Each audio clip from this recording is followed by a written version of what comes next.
Assalamualaikum and hi everyone. Today we will continue with full wave rectifier. Okay, before we proceed, let's have a quick revision on the previous topic. So before this, we have learned about uncontrolled half-wave rectifier, right? Uncontrolled and also controlled half-wave rectifier. Okay, so in a half-wave rectifier, the output amplitude is less than the input. So there is no output during the negative half cycle here. Okay, so output here is 0. Okay, so half of the power is wasted and the output is pulse DC resulting in excessive ripple. Okay, to overcome this disadvantage, a number of power diodes can be connected together to produce a full wave rectifier. Okay, and the objective of full wave rectifier is actually similar to that half wave rectifier, in which to produce a voltage or current which is purely DC or has some specified DC components. However, the full wave rectifier can provide less ripple compared to the half wave rectifier, and no power is wasted since the current can flow in both directions. Okay, so basically we have two types of single phase full wave rectifier. The first one is center tap transformer rectifier and the second one is bridge rectifier or full bridge. Okay, now let's have a look on the center tap rectifier first. Okay, so center tap rectifier requires a center tap transformer here. Okay, but bridge does not have this transformer. The transformer is actually provide electrical isolation between the source and the load. Okay, so if anything happen at the source, our load will be protected and vice versa. Okay, and then the center tap rectifier has two diodes, D1 and D2, but these diodes cannot be turned on at the same time. So when D1 is on, D2 must be turned off and vice versa, right? Hence the conduction losses is half of the bridge. Also, with this electrical isolation, okay, this transformer, it is suitable for low voltage and high current applications. Okay, now let's see how the center tap rectifier operates. Let's start with the positive half cycle first. Okay, so during the positive half cycle, D1 is in forward bias while D2 is in reverse bias. So D2 will be turned off and D1 will be turned on, right?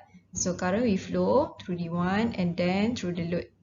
Okay, so this will be the output waveform during the positive half cycle. And then during the negative half cycle, what happened? During the negative half cycle, which one is forward bias and which one is in reverse bias? Okay, so now the direction is reverse, right? The polarity is also reverse. So now D2 is in forward bias while D1 is in reverse bias. Okay, so D1 will be turned off and D2 will be turned on. So the current will flow through D2 and then through the load. Okay, so again we will also get the output voltage waveform during the negative half cycle as the current is continuous. Okay, continuous for both cycles, right? So this is for full wave rectifier. Next, this is the voltage of D1, okay, and voltage of D2, okay, while this is the current for D1 and D2. Okay, so as we can see here, VD1 is given by minus V out plus Vs. Okay, while for the VD2, as it is in reverse direction or reverse polarity, so it is given by minus V out minus Vs. Okay, and for the output current, it is actually given by ID1 plus ID2. Okay, so ID1 plus ID2. Okay, next for the bridge rectifier or full bridge, we have four diodes here. So we have D1, D2, D3, and also D4. Okay, and these diodes must work in pair. So D1 with D2 and D3 with D4. Okay, and then it cannot be turned on at the same time. This pairs cannot be turned on at the same time. Okay, so during the positive half cycle, current will flow through D1 and then through the load and then through D2 and then go back to the source. Alright, and then during the negative half cycle,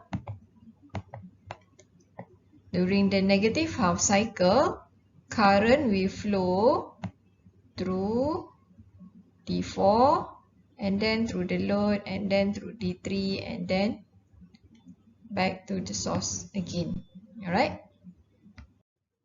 Okay, so this is the output waveform for the bridge rectifier. So it is actually similar with the center tap rectifier since it is a full wave, right? So we can get output for both cycles. Okay, so this is when D1 and D2 is on, and this is when D3 and D4 is on. And this is actually the equivalent circuit of the bridge rectifier. Okay, so as you can see here, the output current is continuous, okay, because we have 4 diodes. Okay, the voltage across a resistive load for the bridge rectifier can be expressed using this formula. Okay, so during the positive half cycle, it is Vm sin omega t, and during the negative half cycle, it is minus Vm sin omega t since it is in reverse direction, right? And then the DC component of the output voltage is the average value, okay, 2 Vm over pi, and for the load current, it is 2 Vm over pi r, or it is actually the resistor voltage divided by the resistance. Okay, and for the IRMS, it is same with the half wave rectifier, which is Im over Z2. Okay, next for the uncontrolled full wave with RL load, just put the inductive load here in series with the resistive load, and the analysis is actually similar to that the half wave rectifier, but just bear in mind that we have 4 diodes here, and these diodes must work in pair. Alright, and the current is transferred from one pair to another pair when the source is changing polarity. Okay, so it means that this pair cannot be conducted at the same time. Okay, so D1 with D2 and then D3 with D4. And the voltage across the RL load is a full wave sinusoid since it was in the resistive load. Okay, as we can see here, the output waveform is similar to the previous. Okay, so we have output for both direction or for both cycles. Okay, but then because of this inductance here, okay, we can see that the output current increase slowly. Okay, so we can say that there's a delay in the output current. Okay, and please note that the larger the inductance, the larger the delay, or the slower the current. Okay, the full wave rectified sinusoidal voltage across the load can be expressed as a Fourier series consisting of a DC term and the even harmonics term. Okay, so we can use this formula. This is for DC term and this is for the harmonic current and voltage. And for this example, I will provide a solution in the next activity or in the next class. So please stay tuned. For more info and understanding, you can go to this power electronics books. Alright, so that's all for today. Thank you. Bye bye.